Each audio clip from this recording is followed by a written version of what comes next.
Cheyenne's living in fear, and some of you may relate to her story. She's only got a few days left before she is out of her house and has no place to go. And I know that in this economy and during the holidays especially, it's a very difficult time. There's no good time to have to live in fear and wonder what's going to happen next in your life. But what I do want to share with you is what happened to me when I was living in the worst state of fear in my life I'd ever been in. I was a single mom, and I had just been told that I had to move out of my rental house in 30 days, and I wasn't making much money. I was barely scraping by. I was selling things that I owned in order to pay the rent.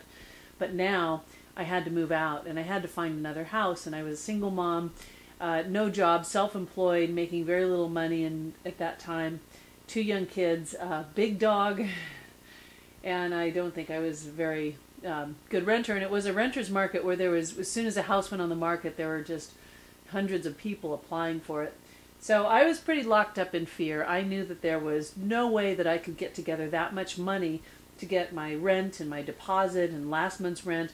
And plus, who would want to rent to me, you know, starving single mom with dogs and kids and uncertainty, and that's all my life consisted of, was lots of uncertainty. It was a really difficult time.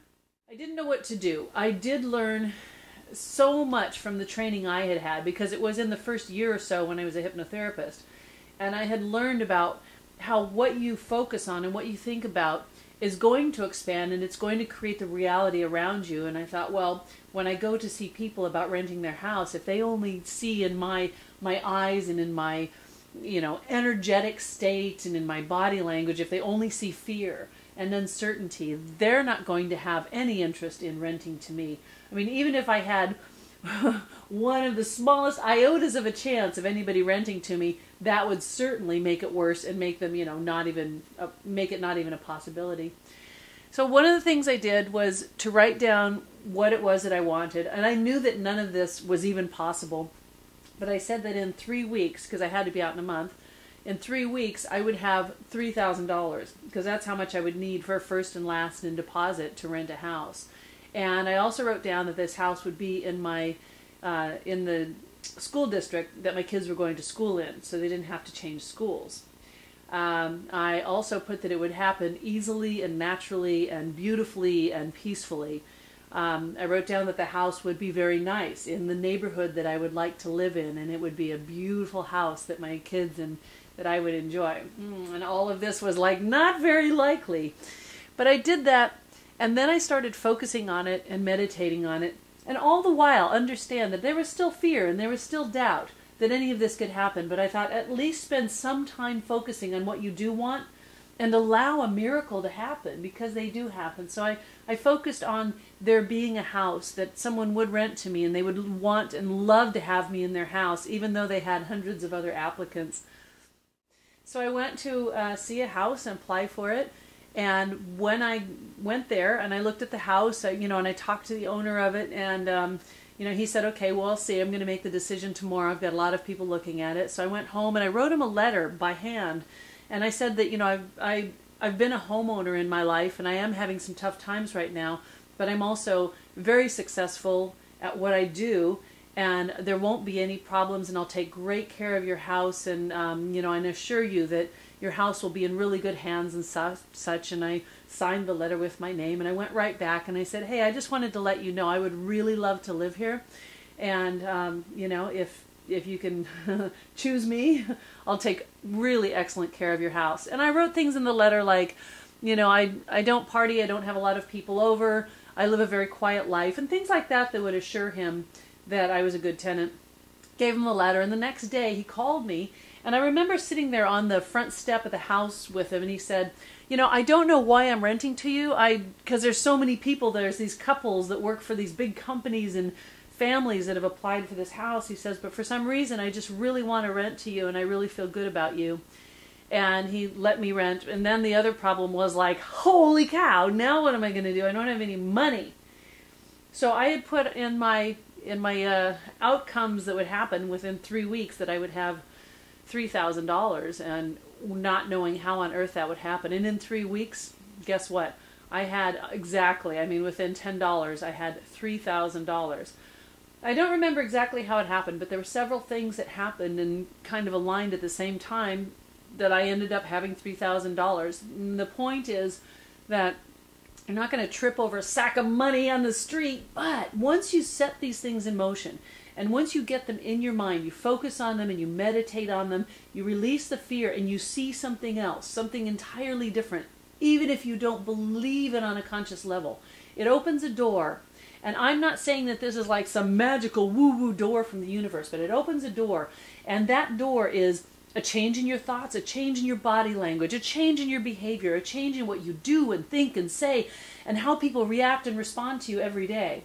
So get out of living in fear. Write down what it is that you want. Write down what you do want. Then focus on each of those things. Now, here's the part that's so important.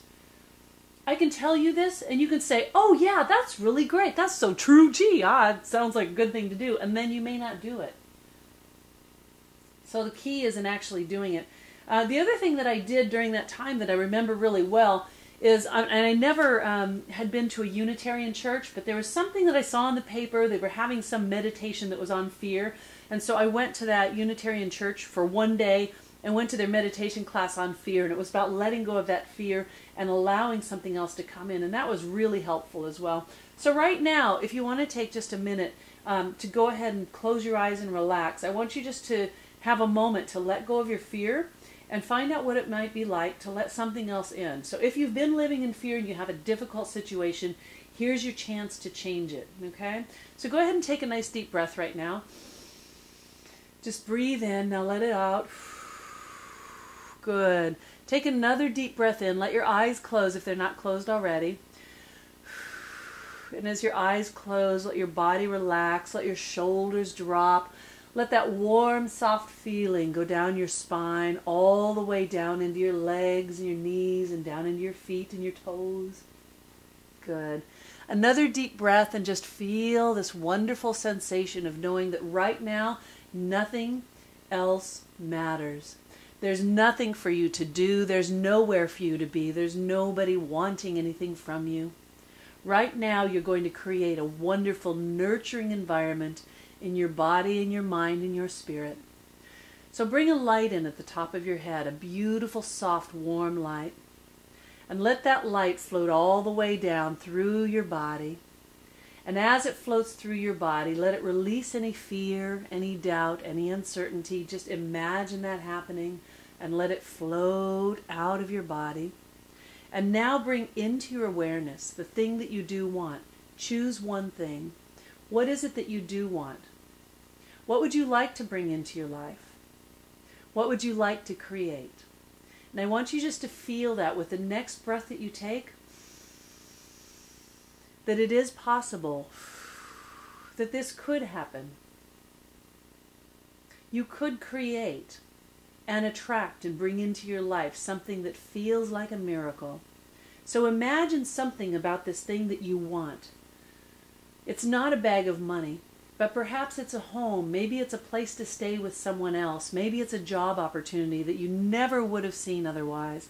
Just focus on it for a moment right now. Breathe. And notice that it feels a little bit different. And it might be okay. Every now and then, just to focus on what you do want. And to let your mind know that there is something else other than fear to think about. So go ahead and open your eyes back up. And I know that was very short and it was just a little bit of something that you can do. But notice when you do this on purpose and you intentionally take time to release the fear and say, okay, this is what I do want. This is what I do want to focus on. Something shifts. Your brain works differently. And it changes the way that you're moving, talking, acting, everything. It changes everything. Okay, so do this every now and then and go ahead and write down the things that you want. Then focus on them again. Release that fear. Do it several times a day and then allow a miracle to come into your life. Let me know what it is because I love hearing about those wonderful, miraculous stories. I'm Wendy Friesen. I'm really glad you've been here. And if you know a friend who's been living with fear and they feel that it's hopeless and they've got nowhere to turn, please share this video with them because we could all use a little nudge, especially this time of year. Bless you. And I hope to hear back from you about your miraculous stories.